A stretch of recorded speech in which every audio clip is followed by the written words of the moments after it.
Hello, everybody. Welcome into the Triple Threat Show. I am your host, Jeremy Lapidus. Today is a beautiful Friday, January 16th. That's right. On Fridays, we go over the biggest games from this weekend here on the Triple Threat Show. And boy, do we have some big games this weekend. We'll get to the College Football National Championship on Monday because that's when it is played.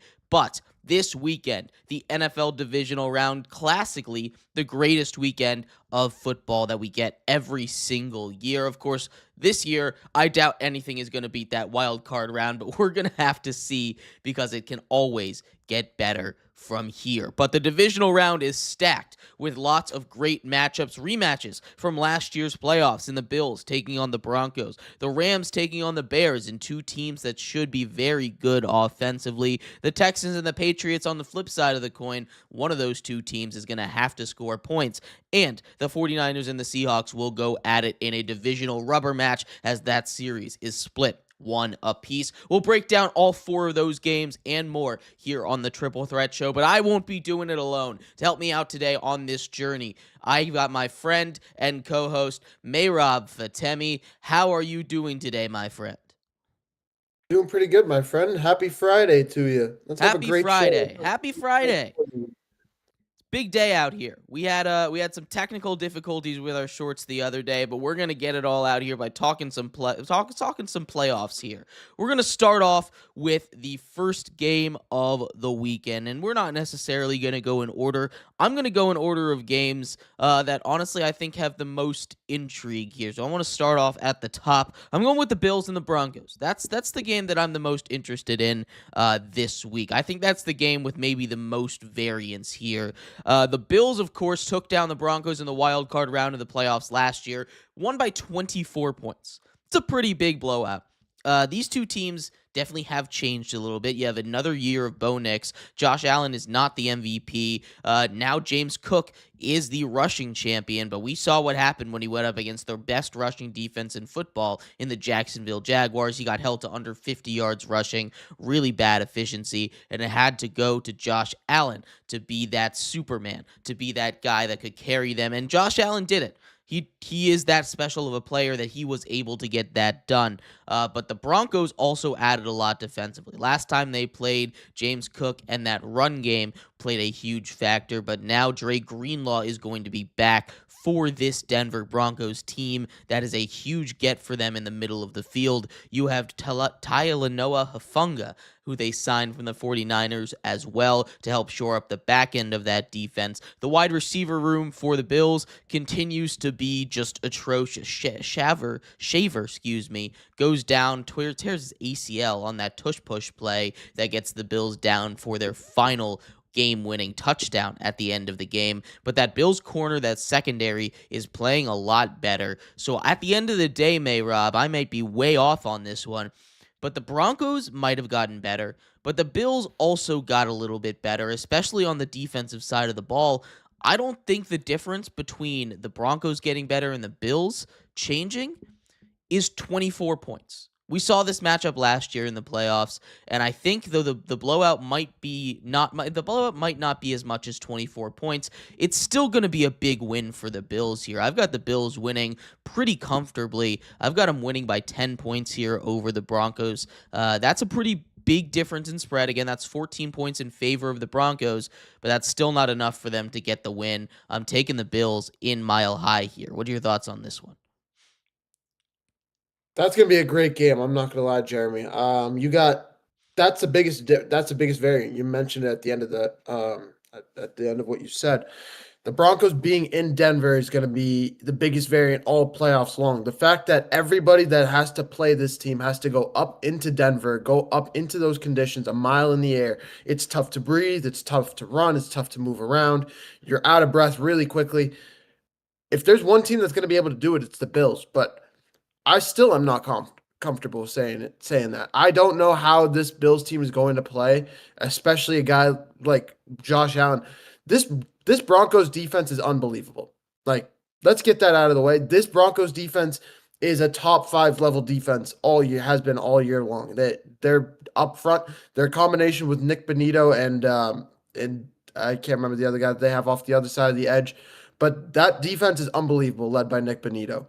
When I'm looking at this team, yeah, Bo Nix has some question marks, but I'm looking at the team that's most comfortable in those situations. And I'm honestly looking at that at the other side of the AFC bracket as well, with the Patriots and the Texans prepared to be a snow game. You're telling me a Houston Texans team is going to have to go up into New England in the snow and deal with that? I'm feeling the same way about the Bills having to deal with that. I know the Bills did it last year, but I think the Broncos are ready. I think Sean Payton's going to draw up a really good game plan. I don't know how I'm really 50-50 on this game, and I'm really 50-50 on all these games this week. Outside of maybe the Rams and the Bears, every single game that I'm looking at on this slate is 50-50. I guess I'm rolling with the Bills, but it's only going to be like 27-24. Really close game. Nail biter all the way down to the end. And maybe if Josh Allen has the ball at the end of the game, I expect him to go on a game-winning drive. But do not count out this Denver Broncos squad whatsoever. I'm telling you, they have one of the best. They still are one of the best. They're one of the best teams in the NFL for a reason. They got the number one seed for a reason. Yeah, you're absolutely right about that. This is not a bad Broncos team, but the way that Josh Allen is playing, I'm picking Josh Allen over just about anybody at the moment. You brought up a really interesting game there, another one that I want to go to. We'll stick with the AFC side here. Let's talk a little bit about the New England Patriots hosting the Houston Texans. A defensive battle, a defensive grudge match. Both of these teams have excellent defenses. We saw what both of these teams can do when they played in their wild card games. Of course, the Patriots completely shutting down the Chargers, holding them to just 3 points. We saw a really great Texans game against the Steelers, holding them to just 6 points, including 2 defensive scores. That is going to be the story of the game. Which one of those defenses can cause the most havoc? But on the opposite side of the football, that's really what it's going to come down to. Again, both of these defenses are going to play great football. Both of these defenses are going to make it incredibly tough on these teams to score points. But which one of these quarterbacks and which one of these offenses can show up when they need to and make that one big play? Conventional wisdom says it's going to be Drake May and the New England Patriots. He's playing at an MVP level this season. The Texans don't have Nico Collins, most likely, after suffering a nasty-looking concussion, hitting his head on the field in Pittsburgh. That is a tough look. It is going to snow. You brought that up. That's another factor that's going to favor the defense here. The defense is going to feast. We saw, again, my concern with Drake May and the Patriots is that we saw that offensive line look vulnerable against Khalil Mack and that Chargers pass rush. Imagine what it's going to look like against that Houston Texans pass rush. But again, we saw the same thing with the Houston Texans O-line, which has been a lot better than I was ready to give them credit for, and that Steelers defensive front. But that Steelers defensive front is something special. The Texans love to run the ball. They do. We saw them crack 160 yards last week. That is really impressive. I don't think they're going to be able to do that against a team like the Patriots. This is a Patriots squad that is ready. They've got great run defenders. They've got pretty solid corners. The wide receivers in the Texans offense really aren't going to pose that much of a threat. This feels like a game that the Texans defense is going to have to win again, and because of that, I'm rolling with the Patriots and Drake May. This feels like a game where you see why he's the MVP. He makes one big throw, just like he did to Hunter Henry in the game against the Chargers. He's going to make one big throw, and that's going to be the difference. I actually see this game playing out very similarly to the one that we saw on Sunday night. I could see it. Yeah, no, I think it's going to be more of a defense, even more of a defensive game than it was on Sunday night. I wouldn't be shocked if we don't see a single offensive touchdown, at least on the Patriots side of things. In that game on Sunday afternoon. That Texans defense is that good, led by Will Anderson and Danielle Hunter at the front. This is a Patriots team that loves to run the ball. They get Drake May going by running the football. If Ramondre Stevenson and Travion Henderson can't get it done early in the game, can't get it going, I'm really worried about how Drake May is going to look. If they force Drake May to beat them down the field with Stephon Diggs, with Kayshon Boutte, outside of Diggs, guys that have almost have little to no experience outside of Hunter Henry, no experience in big game situations like this, playing in the snow against easily a top three defense in the league. Um, this Texans team is red hot. I It's just gonna be how it's gonna depend on how the Patriots offense is able to deal with all that. And then on the flip side, how the Texans offense is going to take advantage of the Patriots miscommunication. It's gonna happen at least once. I'm not gonna lie. Expect Drake May to throw at least one pick in this game. Expect them to go down like 17-10, 14-10 at some point, 13-10 at some point in this game at halftime maybe. And because that's just how good this Texans team is. The Patriots haven't seen a defense this good all year long. Let's be completely honest. They didn't face the Seahawks. They didn't face the Texans. They didn't face even the Bills. Didn't have that good of a defense. They didn't face the Broncos. They didn't face. Maybe the best defense they faced all year long was the Steelers. Maybe like they just haven't faced a really good unit like this all year long. D'Amico Ryan's gonna have his guys ready to go. It's just going to be about how the Patriots offense responds. I'm telling you, that is the biggest X factor in this game. For that, I'm going to roll with the upset. The Texans going to be up 23-20 to close out the game, but it's going to be a really close one. Wow. Really close one. Okay, I'm excited for this. The Patriots are favored in this game, favored by 3 points over here. Mayrob going 2 for 2 on those upsets. We love the boldness here. That sets up a really interesting matchup in the AFC Championship game for you, that Bills versus Texans game. I'd love to hear your thoughts on that one. What are you thinking there as far as a Super Bowl matchup goes, if you were to go 2 for 2 on the AFC side? I mean, that's a rematch of the game we saw earlier this year. But in that game, the Bills got bum rushed. The Bills got killed by the Texans. So it's going to be interesting to see how Sean McDermott's able to play against that this time around. I do trust Josh Allen in the playoffs, but I mean, it's still that Texans defense. It's going to be depend on their health, depend on how they play against the Patriots. I'm not counting out the Patriots. It's nitpicking between these teams right now in the divisional round. That is how close all these teams are. It is absolute nitpicking.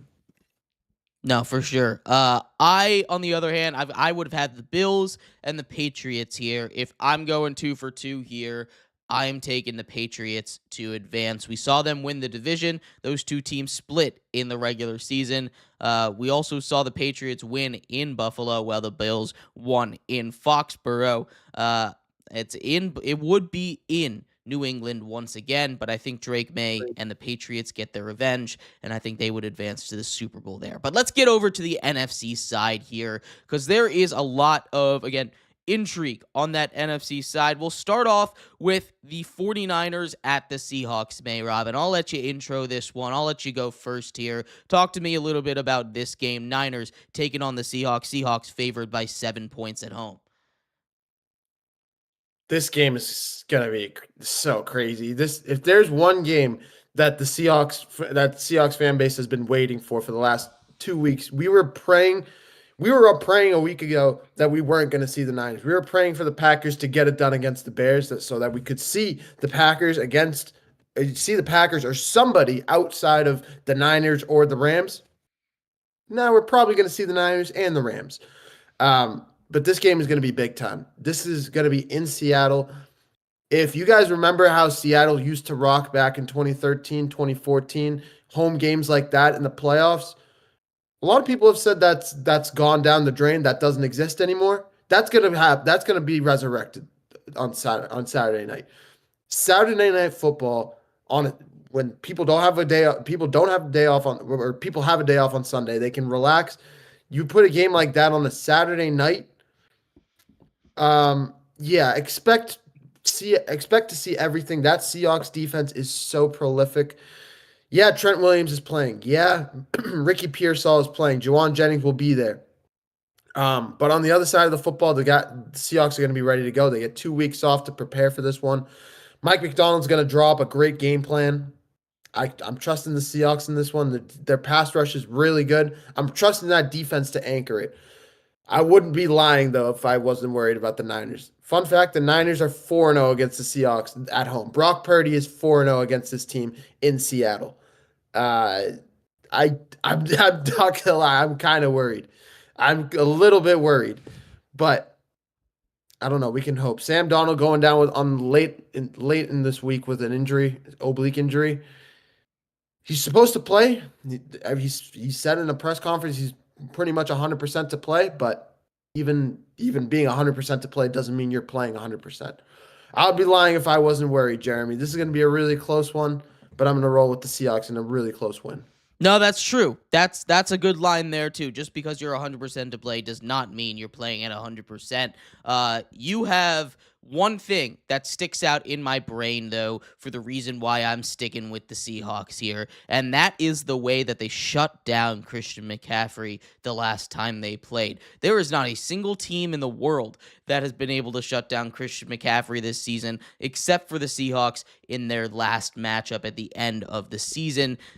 That is what I'm looking at for the reason why the Seattle Seahawks can take this win, because their defense is playing great. No George Kittle for the 49ers means they're going to have to rely heavy on Christian McCaffrey. I'm not scared of Juwan Jennings beating me. I'm not scared of Demarcus Robinson beating me. I'm not scared of Kendrick Bourne beating me. I am scared of Christian McCaffrey beating me. Kyle Shanahan's going to have to go deep into his bag. He had to take down the Eagles, and this is a better defense than the Eagles in Seattle. We have seen what they've done to McCaffrey already once. I know they split the matchups in the regular season, but this one, I'm going with the Seattle defense. Hopefully Sam Darnold doesn't have to do too much, because the recipe for success for the San Francisco 49ers is pretty simple. Make Sam Darnold be the guy that drives the offense. Don't let Charbonnet or Kenny Walker get going. Don't let the Seattle defense set them up in good field position. Don't let JSN get going early. Make it so that Sam Darnold has to find Rashid Shaheed. Make it so that Sam Darnold has to find A.J. Barner and the tight ends. Make it so that Sam Darnold has to put it all on his shoulders and that he has to make those decisions so he can be in position to make the mistakes if you're the San Francisco 49ers. I am on team Seattle Seahawks here. I think they're going to do enough. And again, the most impressive thing that I've seen maybe all season, at least from a team against the 49ers, is how the Seattle Seahawks shut down McCaffrey in their last matchup. That's the image I'm holding on to, and because of that, I am taking the Seattle Seahawks to take down the Niners, maybe not by 7 points, but definitely I think they get the win in advance to the NFC Championship game to take on the winner, May-Rob, of the Bears and the Rams. This one could either be the worst game of the week or the best game of the week, honestly. This one is going to be fascinating. It's going to be in Chicago. Looks like it might snow there as well. Reports are all over the place. Early in the week, I saw no chance of snow and 0 degrees weather. Yesterday, I saw 19 degrees and chances of snow. It's going to be fun weather over in Soldier Field in the middle of America. Chicago has some magic going. They got some Pope magic on their side. They are winning all of these games in incredible fashion. At some point, you have to imagine it's got to catch up to them, right? It has to catch up to them at some point.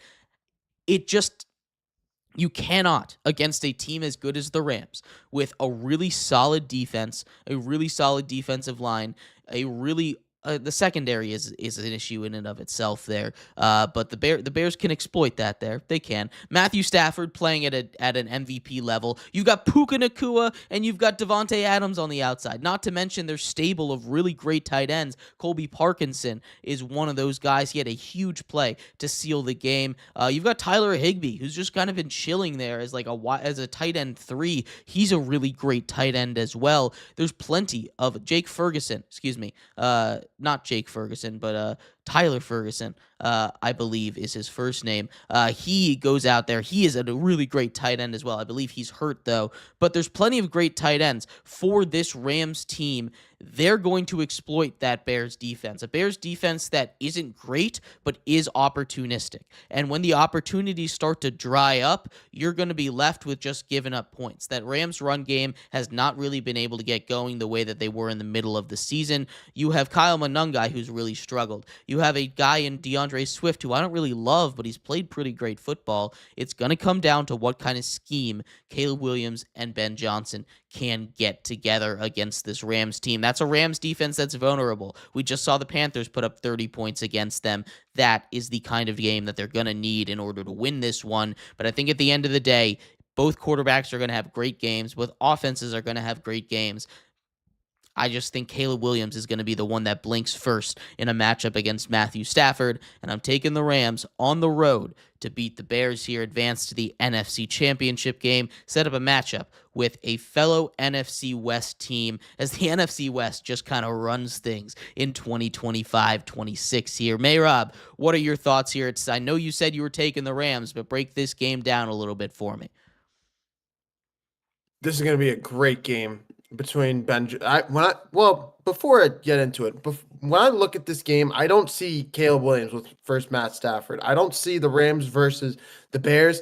I see Sean McVay versus Ben Johnson. I see a coaching masterclass between these two guys. I see two offensive gurus that are at the helms of their team. The old guy, the established guy, the guy that's won a Super Bowl in Sean McVay versus the new guy on the block in Ben Johnson. This is going to be easily the Rams' biggest test that they've faced in a long time. I think the Bears are a good team. I don't call them a great team. They're just clutch. Let's be honest, Jeremy. They're just clutch. They have 9 wins in the last 2 minutes of games when they're down by 7 to 10 points. That's my favorite stat of all time because you don't see stats like that ever.